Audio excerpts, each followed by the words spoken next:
Hello guys, welcome to my YouTube channel let's cognize. आज हम discuss करेंगे MEG 10 English studies in India का block है decolonising the mind. Unit 3 है। इसके 2 टॉपिक्स लेफ्ट थे हमारे, saying an impossible no and decolonising the western mind. आज इस वीडियो में हम इसी दोनों टॉपिक को डिस्कस करेंगे। Now let's start its topic, saying an impossible no. Numbers seek acceptance of three-word theory, even as the devises strategies to resist neo-colonialism, is a typical condition of the post-colonial intellectual। क्या कहा है? Number Singh ने यह accept किया था कि जो 3-word theory है वो क्या है, मतलब जो स्ट्रेटेजीज बनी हुई हैं नियो कॉलोनियलिज्म की रेजिस्ट के लिए, वो क्या है, काफी टिपिकल कंडीशन खड़ी होती है पोस्ट कॉलोनियल इंटेलेक्चुअल के लिए। Gayatri Chakravorty स्पाइवेक articulate both the frustration of the effort to decolonize as well as the compelling urgency to do so when she writes the post-colonial resistance consists in saying an impossible no to a structure which one critics yet inhabits intimately। स्पाइवक की बात की है कि उन्होंने articulate की है frustration, जो उन्होंने एफर्ट किए थे उनकी फ्रस्ट्रेशन को आर्टिकुलेट किया है। उनमें क्या क्या है, एक तो डीक्लोनाइजिंग है और दूसरा क्या है, कंपेल किया गया है कुछ भी करने के लिए। जब वो क्या थे, राइट कर रहे थे पोस्ट कॉलोनियल रेजिस्टेंस को, उनमें उन्होंने कहा था इम्पॉसिबल नो, मतलब एक स्ट्रक्चर को इम्पॉसिबल नो बोला था। विच वन क्रिटिक, वो क्या था, एक क्रिटिक था। Any engagement with decolonisation implies involvement with the colonial project, क्या है, जो भी लगे हुए थे कॉलोनियल प्रोजेक्ट के लिए डीक्लोनाइजेशन के साथ, जो भी लगा था with its policies institution and vocabulary, वो क्या था, कॉलोनाइजेशन की पॉलिसी थी, इंस्टीट्यूशन था, वोकैबुलरी थी। It is in a sense impossible to decolonise fully, ये क्या है, इम्पॉसिबल था, मतलब फुली क्लोनाइजेशन को डीक्लोनाइजेशन में बदलना।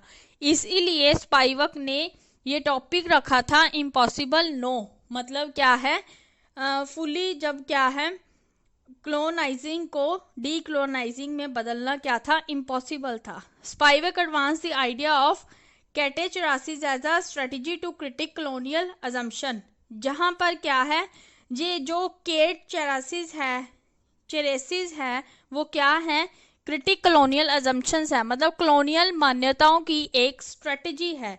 दिस कंसिस्ट इन, इसमें क्या क्या है, रिवर्सिंग है वैल्यू कोडिंग की, डिस्प्लेसिंग है वैल्यू कोडिंग की, और सीजिंग है वैल्यू कोडिंग की। आई होप आपको ये फर्स्ट पैराग्राफ अच्छे से समझ आ गया। इसमें ही सारा उन्होंने बता दिया कि इम्पॉसिबल किस लिए कहा था, इम्पॉसिबल नो किस लिए कहा था स्पाइवक ने, और क्या स्ट्रेटजी थी, और केट चेरेसिस की स्ट्रेटजी के बारे में बताया है। केट चेरेसिस स्ट्रेटजी में क्या होती है, कॉलोनियल अजम्पशंस होती हैं। नाउ हम डिस्कस करते हैं second paragraph.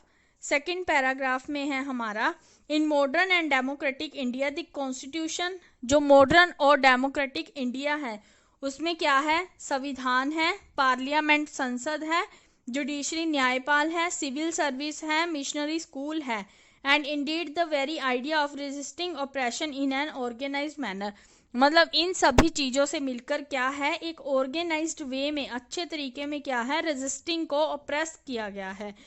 Are all product of colonialism and lesson of the English language, ये सारे क्या है, कॉलोनियलिज्म के ही प्रोडक्ट हैं और इंग्लिश लैंग्वेज के ये लेसन्स हैं। Decolonisation would mean dismantling of every institution, decolonisation का मीनिंग उन्होंने क्या कहा है कि सभी इंस्टीट्यूशंस को खत्म करना ही डीक्लोनाइजेशन है। Without anything to be put up in its state, क्या है, सभी को अपनी अपनी जगह पर बिना कुछ किए सेट करना। In the Indian context, Indian context में क्या है, एवोल्यूशन ऑफ कॉलोनाइजेशन क्या है, काफ़ी ज़्यादा इम्पोर्टेंट है और ज़रूरी भी है एक्सप्लेन करना कि डीक्लोनाइजेशन क्या है और ये किस तरह से इम्प्लाई होती है।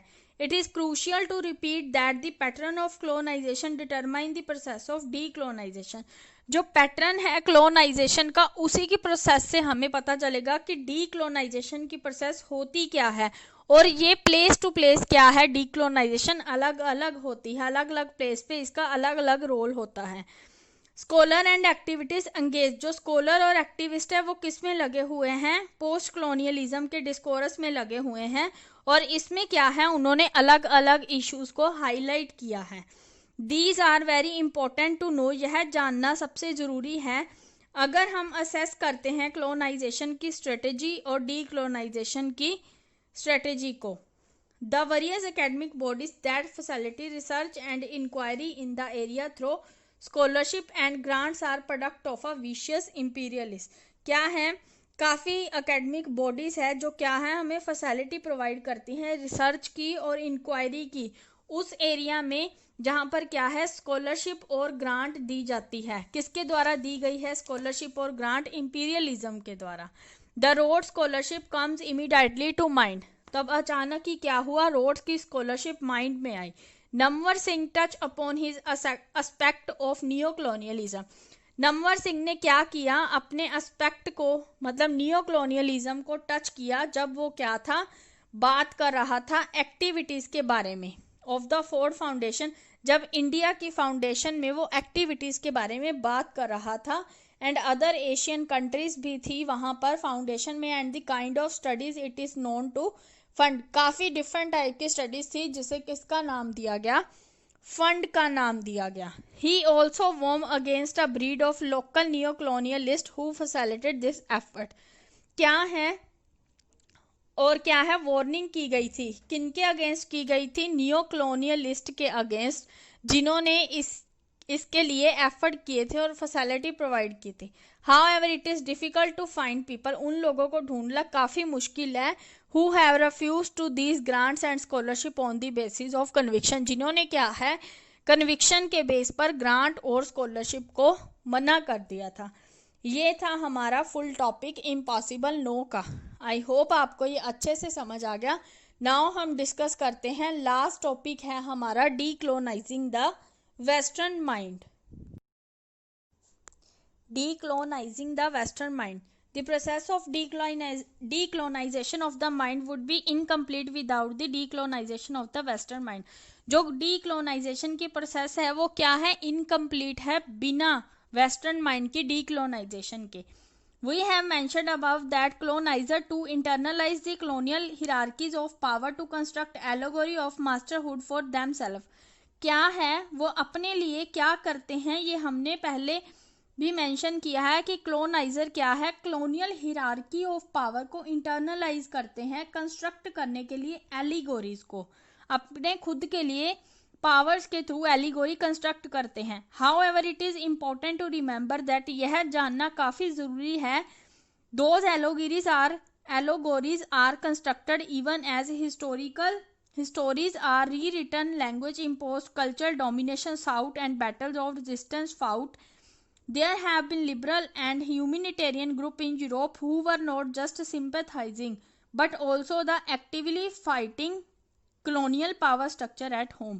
ध्यान से समझना, उन्होंने क्या कहा है कि ये याद रखना सबसे इम्पोर्टेंट है कि ये जो एलिगोरीज हैं जिन्हें कंस्ट्रक्ट किया गया है, ये क्या है, हिस्ट्रीज हैं जिन्हें रीराइट किया गया है और लैंग्वेज को इम्पोज किया गया है।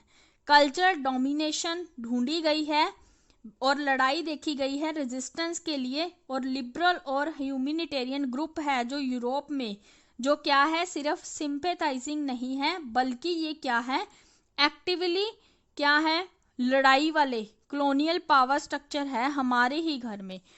There were groups of scholars and intellectual from Europe, क्या है काफ़ी सारे स्कॉलर और इंटेलेक्चुअल्स हैं यूरोप से जो क्या है एक्सप्लोर करते हैं, डॉक्यूमेंटिंग करते हैं और एक्सपोजिंग करते हैं रिच को sophisticated and complex history and culture है जो क्या है बारबेरियन है और अंडर डेवलप्ड सोसाइटी है। आई होप आपको ये लाइन इजीली समझ आ गई होगी। इसमें क्या है टॉपिक्स को ही डिस्क्राइब किया गया, एक्सप्रेस किया गया है, जैसे exploring, documenting, exposing the rich, sophisticated. Even with the reservation that Syed Orientalism has taught us to harbor, these studies have contributed enormously to the European understanding of the colonials। इसमें किस चीज़ के बारे में discussion की गई है कि Europeans ने किस तरह से अंडरस्टैंड किया गया था कॉलोनीज को। ये था हमारा फर्स्ट पैराग्राफ है डीक्लोनाइजिंग द वेस्टर्न माइंड का। आई होप आपको ये अच्छे से समझ आ गया। नाउ हम डिस्कस करते हैं लास्ट पैराग्राफ है इसका। Next paragraph, the declonizing of literary study in the Metropolitan Academy offered the possibility of the development of post-colonial theory। क्या है जो लिटरेरी स्टडी की डीक्लोनाइजिंग है, मेट्रोपॉलिटन एकेडमी में उन्होंने क्या ऑफर किया है, उन्होंने पोस्ट कॉलोनियल थ्योरी की डेवलपमेंट के लिए पॉसिबिलिटी दी है।